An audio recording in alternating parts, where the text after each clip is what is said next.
What's going on, guys? Welcome back to another episode of Trick 10. Today we are going to be working on a fiberglass 1448 ? I don't know what the actual hull manufacturer is. It doesn't have an HID number on it. I don't know how old it is, but you can look at the thing and you can tell that this is an old boat. This thing's probably from the 70s. It might even be older than that. I'm not really sure, but it's a pretty cool little boat. And the whole reason I'm doing this boat, it's got a little story to it. Now, I don't really work on fiberglass boats, but this boat is for John Tiger. He's my mechanic, and he does all types of two-stroke outboard engine work. He rebuilds them, sells them, services them, maintenance them. He specializes in two-stroke outboards. Obviously, the man is a genius. He can do anything with a boat or outboard motor, but that is his specialty. And he has a 35 horsepower Evinrude that's going on this little rig right here. Now, this boat belongs to a 15-year-old kid. His dad brought the boat to Tiger, put the motor on it for him. Well, Tiger went to put the motor on and the transom in this thing is in rough shape. Now, in order to fix the transom right, you're probably looking at a couple grand if you want to get it fiberglass.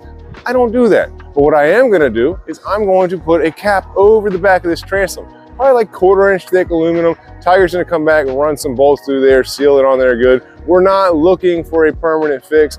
Obviously, this boat is old. It's driven by a 15-year-old kid. We want to keep him out there on the water. If he can get by for the next 3 or 4 years with the transom piece that we put on here, I think he'll be more than happy.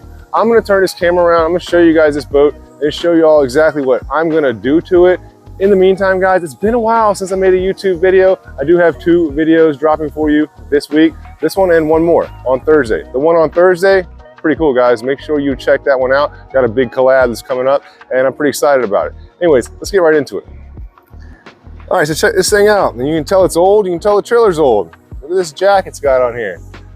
It doesn't even have the fold away jack. Those are a pain in the ass because you got to crank them all the way up and down every single time. Look at the front of this thing though. It's kind of cute. Little round nose. Got a little tri-hole action in the front, and it comes back to a very slight semi-V in the back. But I mean, it's a pretty perfect little boat for just running around up in the inlet and stuff. And I mean, as a 15-year-old kid, hell yeah, if I had this little thing to run around with, I would love it too. Wide open floor plan, lots of room in here for you to throw all your gear, do some fishing, land some fish. It's a perfect little skiff, especially if you lived right on the water. I do like the fact that it's got this little side console on it. I just think it looks cool. And it's a little bit easier when you're sitting here, you can lean forward and look forward versus having your hand back on the tiller. I just think it's a pretty neat little build. Got his gas tank, battery in here. Obviously, he's taking the motor off. I don't know if he's rebuilding the motor, selling them the motor, just maintaining it. But you can see that this transom, it's in pretty rough shape. Now, this doesn't really flex much when you push on it.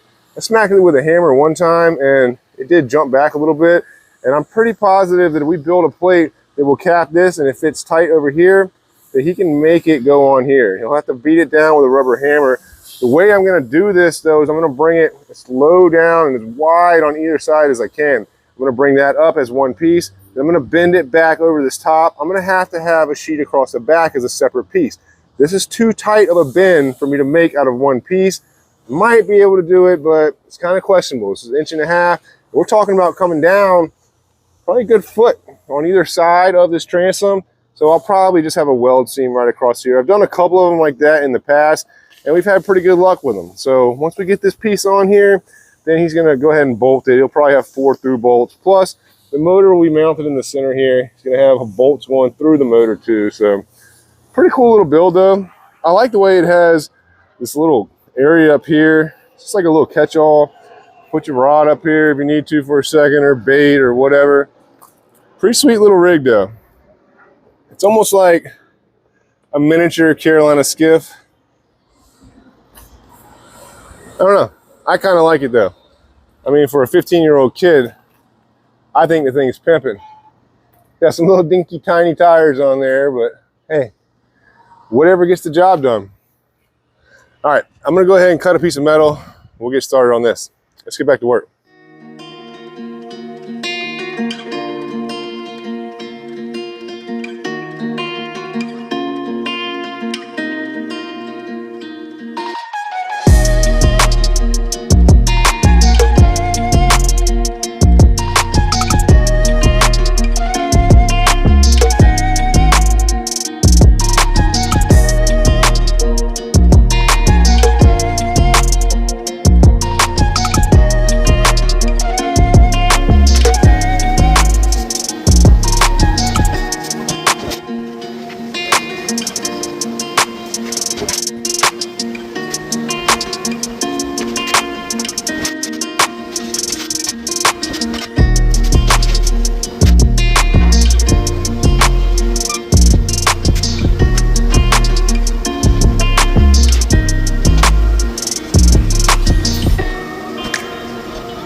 All right, so you see I got my two pieces here. This one I bent and I didn't realize it, but this was the only piece of 1/4 inch I had.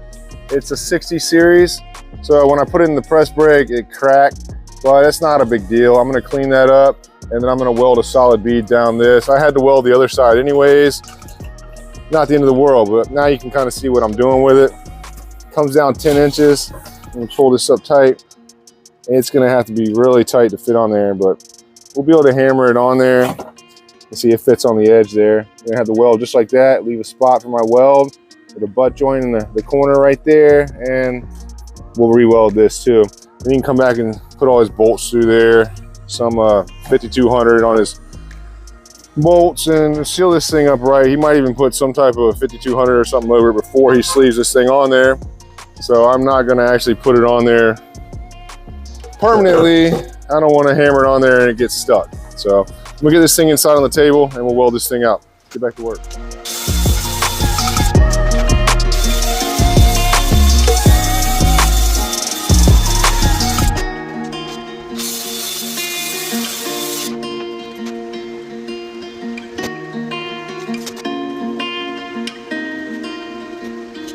All right, so you can see what I did here. Actually gonna make this gap 1 3/4. This is a piece of 1.5 inch square steel tubing, and this is stainless. It's a 1/4 inch flat bar. I left a little gap in there. That way I have room to really get good penetration on that. And I can make a really pretty and strong weld having it set up like that. It gives me somewhere to lay my bead in there. And once I get this one tacked up, I'm gonna take this and flip it over, and then I'll put some tacks across that backside where it cracked, clean that up, get this thing welded strong. And you can see we've got our clearance in here. Once it's completely done, we'll be able to pick it up and force it down over that existing transom. And this will stiffen it up a lot. I mean, that's a 1/4 inch thick aluminum plate. So I think that's gonna be more than enough for a little 35 horsepower 2-stroke outboard. It can't weigh no more than, you know, maybe a little over 100 pounds. So I'm gonna go ahead and put you guys on the hyperlapse. I'm gonna lay some dimes on this side and the other side, clean this up, and we'll circle back. Let's get back to work.